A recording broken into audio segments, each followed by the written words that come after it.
ওটা আপনার? না, আমার নয়। তবে এসব পড়ে থাকা বাক্সে হাত দেওয়া ঠিক নয়। কোথায় কি সব মোমঠম থাকে। আপনি অফিসে যাবেন তো? হুম। আহ, আজকে বাসের কি একটা গন্ডগোল আছে। আপনি একটা কাজ করুন, আপনি বরং একটা ট্যাক্সি ধরে নিন, আমি ট্যাক্সি আরে রেখে না দিচ্ছি। না, আমার হাতে এখন অনেক সময়। আরে কোথায় সময়? এখন তো 9টা বাজে। এখন তো নিয়ম করে দিয়েছে যে আপনাকে 10টার সময় অফিস শুরু করতে হবে। দাঁড়ান, আমি ট্যাক্সি রেখে দিচ্ছি। আজকে ভাগ্য খুলে গেছে, ভামাল এই, পেয়েছি। এই, এই, এই, এই, এই, এই, কাগজ করে নিয়ে গেলা। এই বাক্স রাখো। এই বাক্স নিয়ে কোথায় যাচ্ছ? বাড়ি আরে যা দেখবে তাই নিয়ে বাড়ি চলে যেতে হবে। দাও দাও, আমার বাক্স আমাকে দাও।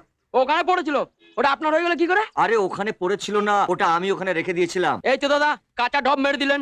নিজের জিনিস হলে কেউ ময়লা ফেলার জায়গা রাখে? আমি পেয়েছি, এখন আমার মাল। আরে হতচ্ছাড়া, ওটা আমার বাবার মাল। ওতে অনেক কাঠের যন্ত্রপাতি আছে। আবার একটা কাঁচা ঢপ মেরে দিলেন। এক্ষুনি ওই দিদিটাকে বললেন এতে বোম আছে, এখন সেটা কাঠের যন্ত্রপাতি হয়ে গেল। প্রেম করেছিস? হুম, না। আরে প্রেম করলে এরকম অনেক ঢপ